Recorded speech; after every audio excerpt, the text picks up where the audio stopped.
Hi friends, இன்றைக்கி என்னுடைய Sunday vlog பார்க்கலாமா? காலையில் 4:30க்கெலாம் டே ஸ்டார்ட் ஆகிடுச்சுங்க.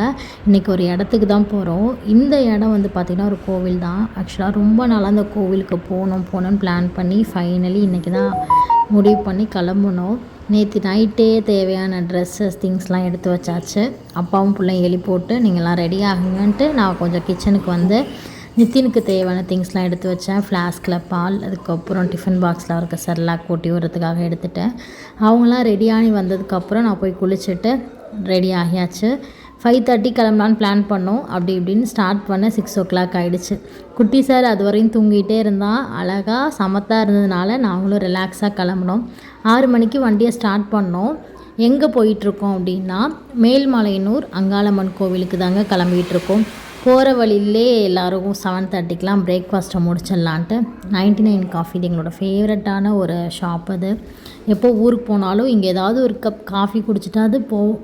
காலையில் மினி டிஃபன் 2, அதுக்கப்புறம் ஜெய்யிக்கு பிடிச்ச ஃபேவரட்டான பூரி இதை வாங்கி எங்களுடைய பிரேக்ஃபாஸ்ட்டை வந்து கம்ப்ளீட் பண்ணிட்டோம். அந்த மினி டிஃபன்லேயே கொஞ்சம் கஞ்சி கொடுத்துருந்தாங்க. அதில் கேரட்டு பீன்ஸ்லாம் போட்டு அதை நித்தி நல்லா விரும்பி சாப்பிட்டா. அதனால் அவருடைய பிரேக்ஃபாஸ்ட் வந்து அதே கொடுத்து முடிச்சிட்டேன். அவருக்கு ஊட்டி விட்டு கொஞ்சம் நேரம் நானும் சாப்பிட்டு கிளம்பியாச்சு. அங்கே நிறைய திங்ஸ் வச்சுருப்பாங்க ட்ரெடிஷ்னலாக. இது பார்த்ததும் எனக்கு அவ்வளோ கேட்சியாக இருந்ததுங்க. கூடையும் சீடையும் இந்த டிசைனுக்காக அவங்க காப்பிரைட்ஸுமே வாங்கியிருக்காங்க. அந்த முறுக்கில் வந்து கூடை மாதிரி பண்ணியிருக்காங்க, சீடையில் உள்ளே இருக்குது. அந்த கூடையிலே சீடை இருக்கிற மாதிரி சூப்பராக இருந்துச்சு. ஃப்ளேவர்ஸ் இருந்தது. நான் வாங்கலை, பார்த்துட்டு மட்டும் வந்துட்டேன். நல்ல ஒரு ஃபில்டர் காஃபி குடிச்சிட்டு வண்டி எடுக்கலாமா அப்படின்னு சொல்லி ஸ்டார்ட் பண்ணோம். செஞ்சி ரோடை வந்து கிராஸ் பண்ணோங்க. இங்கே நிறைய மாம்பழ தோட்டம் இருக்குது, அதனால் நிறைய மாம்பழம் வைப்பாங்க. லாஸ்ட் டைம் திருவண்ணாமலை போயிருந்தோம். அப்போ வந்து நித்தின் வந்து 5 மாதம் வயிற்றில் இருந்தான். இதே மாதிரி சம்மர் சீசனில் போயிட்டு வரும்போது நிறைய மாம்பழம் வாங்கிட்டு வந்தோம். இந்த வாட்டியும் வாங்கணும்னு போகும்போதே சொல்லிட்டு போயிட்டோம்.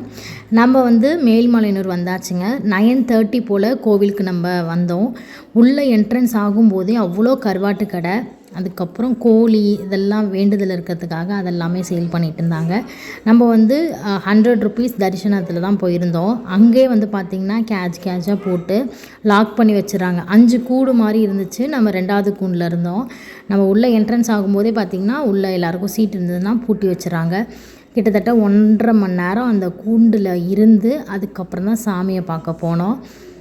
சமத்தாக இருந்தார் கொஞ்ச நேரம். காற்று பத்தாதனால கொஞ்சம் நைன்னு பண்ணால் அப்படியே அவரை மைண்டை டைவெர்ட் பண்ணுறதுக்காக விளையாட்டுலாம் காமிச்சு அங்கேயே கொஞ்சம் நேரம் சாப்பாடு ஊட்டி விட்டு உட்காந்துருந்தோம். 1 இயராகவே நான் அந்த கோவிலுக்கு போகணுன்னு பிளான் பண்ணிட்டு இருந்தேன். நிறைய வீடியோஸில் வரும், நம்மளை சுற்றி ரொம்ப நெகட்டிவ் தாட்ஸாக இருக்குது, மைண்ட் ரொம்ப டிஸ்டர்பாக இருக்குன்னா இந்த மாதிரி கோவில்லாம் போயிட்டு வரும்போது கொஞ்சம் ரெஃப்ரெஷ்மெண்ட்டாக இருக்கும். நான் ஜெயிலாம் இந்த லீவுக்கு எங்கேயுமே வெளில போகலை. சரி, நமக்கு ஒரு லாங் ட்ரைவாக இருந்த மாதிரி இருக்கும், ஒரு ரிலாக்ஸேஷனுக்காக தான் அந்த கோவில் போயிருந்தோம். வீடியோஸில் நிறையா பார்த்துருந்தேன்.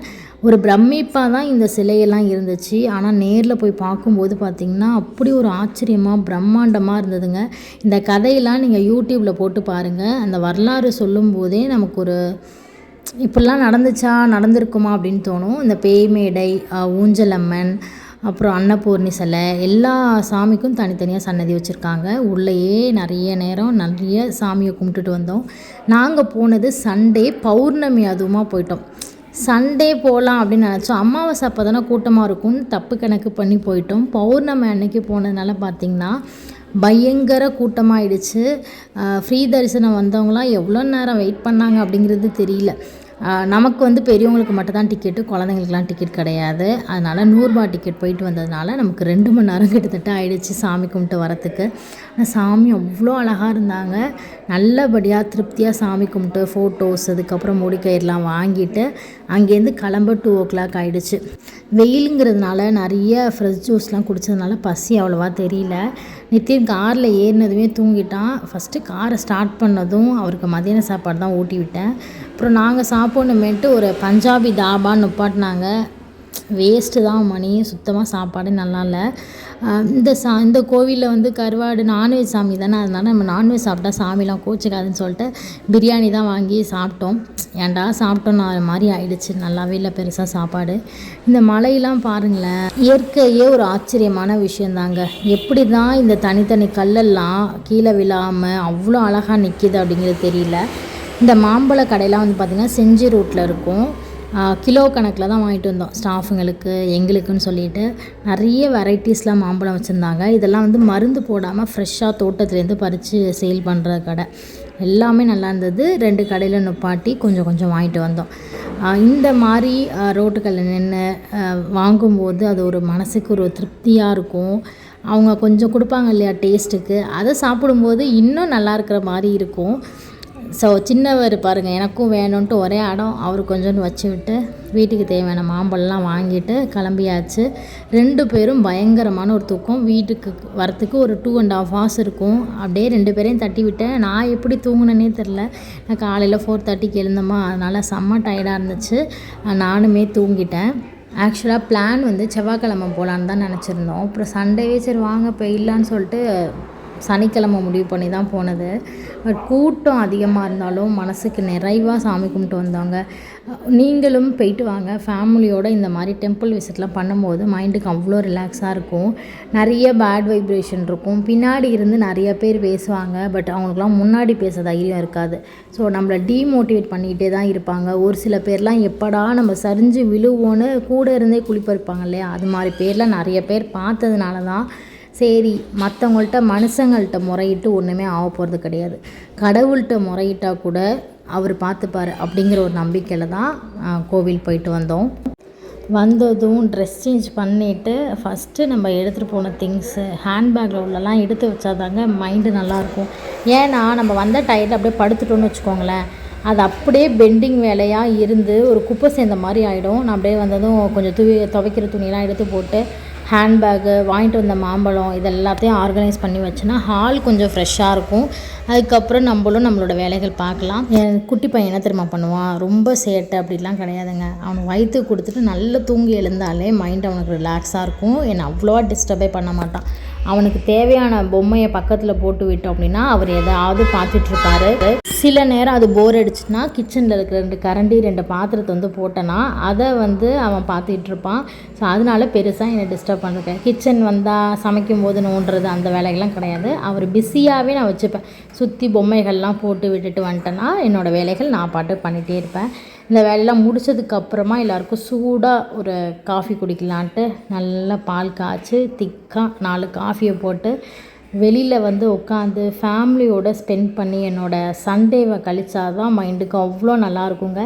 சண்டே பொதுவாக வந்து நாங்கள் சிட்டிக்குள்ளே இருக்கும்போது பார்த்திங்கன்னா எனக்கு 9 மணிக்கு தான் விடியும். எழுந்தால் சமைக்கிறது, அப்புறம் ரெஸ்ட் எடுக்கிறது, தூங்கிட்டு திரும்ப நைட் டிஃபன், அப்புறம் எங்கேயாவது வெளில போனால் போகும், அந்த மாதிரி தான் இருக்கும். பட் இங்கே வந்ததுக்கப்புறம் நல்ல ஒரு பொல்யூஷன். வீடியோஸ் பார்க்குறவங்க எல்லாருமே கேட்குறீங்க எங்கே இருக்கீங்கன்ட்டு. நாங்கள் வந்து பார்த்திங்கன்னா கூடுவாஞ்சேரி நியர்கிட்ட இருக்கோங்க. எதுக்காக வந்தோன்னா மெயினாக நம்மளோட பிஸ்னஸை எலாபரேட் பண்ணுறதுக்காக தான் வந்தோம்.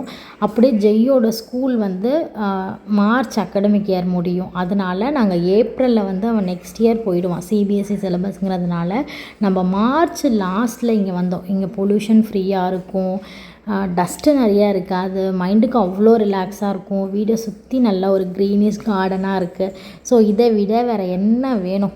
ஸோ அப்படி தான் இருக்குது. நல்லா ஒரு காஃபியை குடிச்சிட்டு தலையில் சிக்கெல்லாம் எடுத்து தலையை சீவிட்டு நைட்டு டின்னருக்கு வந்து பார்த்திங்கன்னா கொஞ்சம் சிக்கன் வாங்கிட்டு வர சொல்லியிருந்தேன். அதில் சிக்கன் கிரேவி, அதுக்கப்புறம் எங்களுக்கு வந்து ரெடிமேட் பரோட்டா இருந்துச்சு, அது வந்து நாங்கள் எங்களுக்கு பண்ணிக்கிட்டோம். எங்கள் மாமனாருக்கு மட்டும் தோசை. இதுதான் நைட்டு டின்னரு. எனக்கு கொஞ்சம் டயர்டாக இருந்துச்சு மைண்டு, பட் ஆனால் ரொம்ப ரிலாக்ஸாக இருந்துச்சு. ஏன்னா கோவில் போயிட்டு வந்த ஃபீல், ரொம்ப நாளாக அந்த கோவிலுக்கு போகணும்னு சொல்லி என்னோடய ஆசை நிறைவேற்றிருச்சா, அந்த ஹாப்பினஸோட கடன்ட்டு வந்ததும் எல்லா வேலைகளுமே முடிச்சுட்டேன். கொஞ்சம் வந்து கறி தோசை பண்ணியிருந்தேன். அந்த கறி குழம்பை ஊற்றி முட்டை உடச்சி ஊற்றி தோசை ஊற்றி சாப்பிட்டு பாருங்கள், சூப்பராக இருக்கும். இதில் வெங்காயம் கருவேப்பிலை போட்டிங்கன்னா இன்னும் ஃப்ளேவர்ஃபுல்லாக இருக்கும். பட் நான் அதெல்லாம் பெருசாக எனக்கு போடலை. எல்லோரும் சாப்பிட்டு முடிச்சுட்டு சண்டே மேனிட்டரி ஒர்க், கிச்சன் வந்து கவுண்டர் டாப் வந்து நல்லா சோப் போட்டு கழுவிடுவேன். ஸோ இப்படி தாங்க என்னோடய சண்டே போணுச்சு. நிறைய விஷயங்கள் என்கிட்ட கேட்குறீங்க, சில விஷயங்கள் வந்து ஷேர் பண்ண முடியல. கண்டிப்பாக நான் அப்டேட்ஸ் கொடுக்குறேன் எங்களை பற்றி. நான் நெக்ஸ்ட்டு வீடியோவில் உங்களை நான் எல்லாருமே ரிலாக்ஸாக மீட் பண்ணுறேன். பாய், டேக் கேர்.